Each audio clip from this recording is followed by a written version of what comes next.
been working hard over the last few months to get it to this stage. And this is our very first exhibition, so we're using this as an opening of the space. It's at the Whitechapel Gallery, and Steve has graciously said he's going to come and do Welcome to the Country and do the opening. So can I pass over to you first? You can.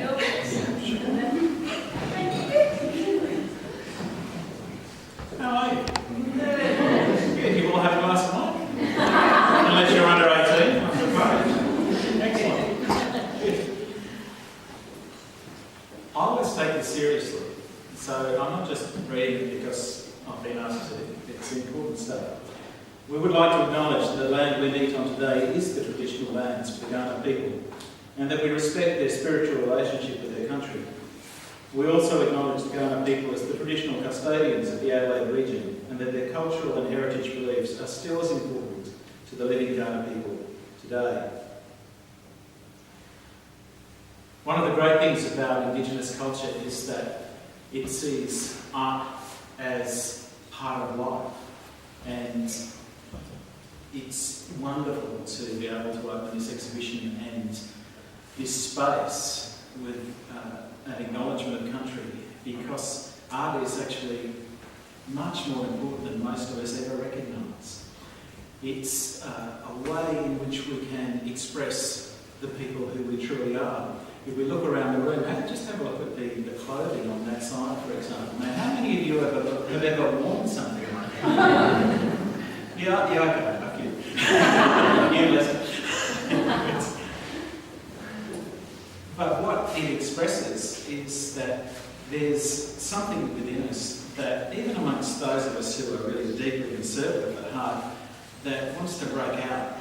And art is the wonderful vehicle that allows us to do that.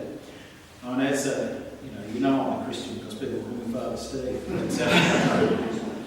But, all religions understand that God is creative. Some would say gods are creative. And within each of us there is a deep desire to be creative, which is sometimes allowed out. One of the terrible things about school, of course, is that the great pressure on us in school is to conform. And it's not always pressure from outside, it's pressure from inside. There's that sense in which we must be like the people around us so that we don't stand out, because if we stand out, someone will find the weakness and they'll exploit it in a way that makes us feel smaller than we wish to feel. And that is a fear that most of us have, not only in school, of course, but in the workplace. And yet you walk in here tonight and it's this riotous explosion of colour and individuality that is so extraordinarily beautiful and says something about who we are as human beings.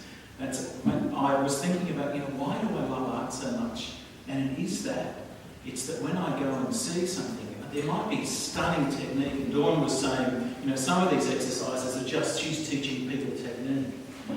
In some fields you learn technique so you can be perfect at it. But in art you learn technique so that you can master the skill which allows you to then express your own individuality and personality. The technique is a tool, it's not the end product. Have any of you seen Hannah Gadsby's show, is it Nanette? If you haven't watched it on Netflix, watch it. It is, I wrote on Facebook, which I do from time to time, last night, it's the best sermon I've heard in a decade. It's an extraordinary plea from someone who never fitted in at school because she's gay and she dresses like a bloke and, she just has lived her whole life feeling that she didn't fit in. And we know in our schools and in our workplaces that there are many people who are constantly trying really hard to fit the system.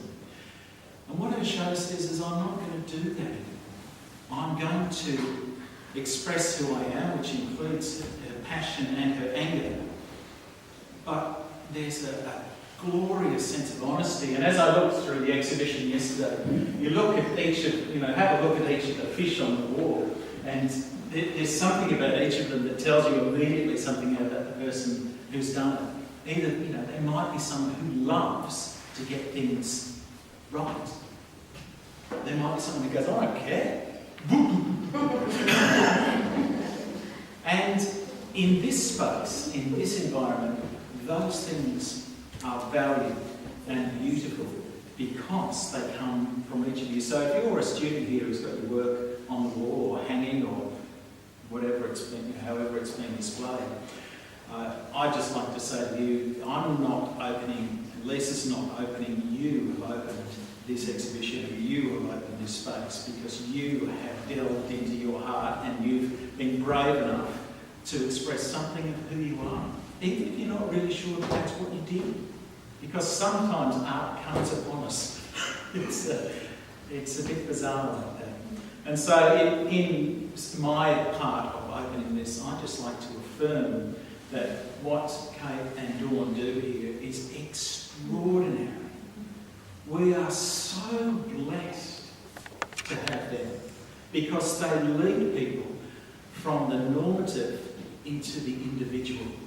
And the artworks that are on these walls are a narrative of people on that journey, on that trajectory from being, I don't know who I am, into being, yes, take it or leave it, this is me. And you can teach art, but that's a gift. So I just want to honour both of you, but particularly to the students. Congratulations, it's extraordinary. Now someone who actually knows about art is about to speak.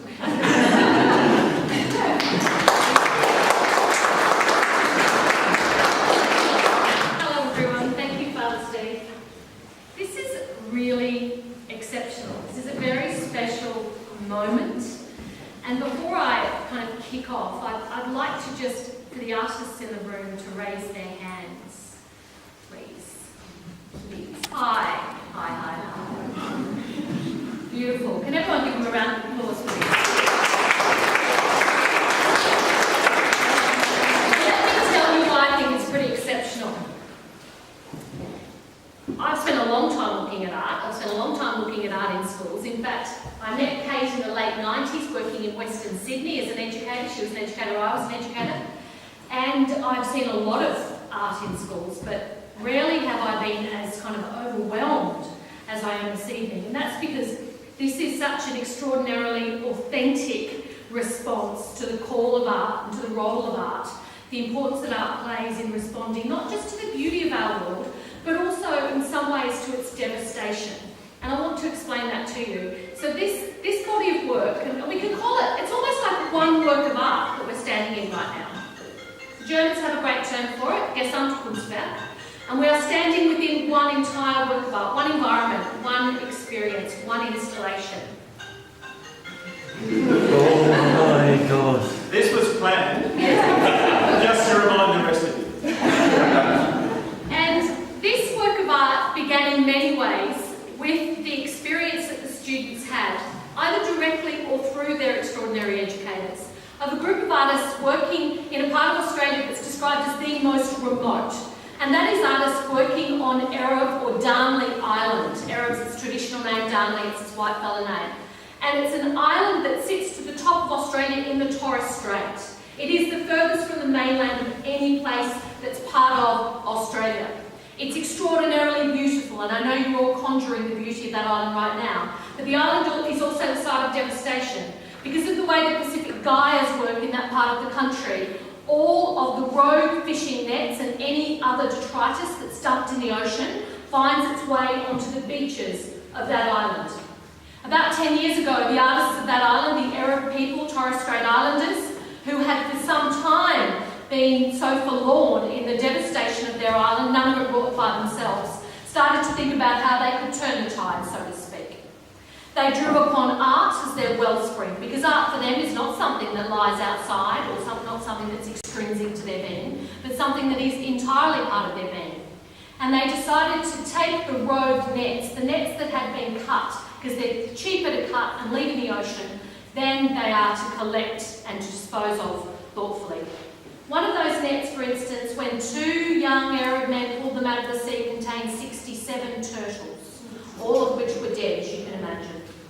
So those artists started to think about those ghost nets or those road nets and how they could turn the tide environmentally but also aesthetically. And they started to create a movement.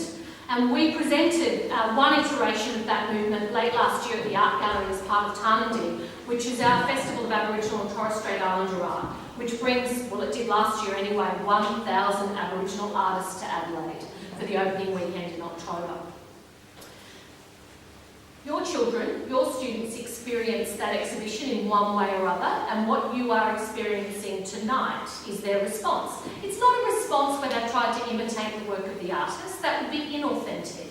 It's not a response where they've just all responded using one material or one way of thinking. It is the most overwhelming level, series, proliferation, panacea of responses. Everything, and I implore you to make sure you go up that tiny set of stairs up there to check out the etchings and the lino prints. Make sure, and even the objects made from laser cut plastic are just so very beautiful. But then we step down into this space and we're looking clearly here at fashion design, the paintings that sit so at home on the Tiff Manual backdrop, these sculptures made in clay, the works over here made in clay, these drawings. Have you ever seen anything more beautiful than these drawings of plastic bags? Can you see how art can expose the double edge of us? Very few things in our world can articulate that double edge that we possess really as humans. And I think art does it in such a powerful way. So I am truly overwhelmed. You can probably tell I don't lose my voice very often, nor my whatever you call that, my sense of myself. But I am really overwhelmed because it's like having the kind of world reflected back in the most powerful way through the extraordinary efforts of the next generation.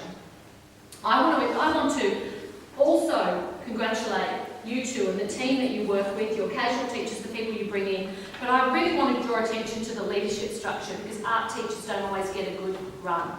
What everyone in this room needs to understand is that these works you will see, and the results of maths and English and human society and its environment, you will see these works and what has been required to make these works in every subject that your child studies. It's rare to be able to say that about other subjects. So you will see the outcome of the critical thinking, the problem solving, the technical prowess required to make these works in everything that your student does, and they will be, and you will be, and the school will be transformed by it. I need to have a little tea now, that's enough. Thank you so much for the invitation to come up. It's an absolute honour and a thrill to be here. I can't wait to go back. I'm going to see the premiere tomorrow. I'm just like, how am I going to manage to see the premiere and show you my photographs from tonight? Because it's pretty incredible. The mantra, the commitment to practice is here on the wall. Commendations to the leaders of the school again for realising the potential of this space.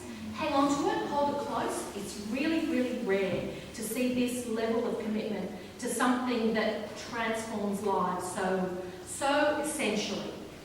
So, well done students, you're very lucky. You don't know that because you're just at school and you don't know what people do in other schools, but trust me, I know you are very, very lucky. Congratulations everybody, congratulations students. The exhibition is officially open.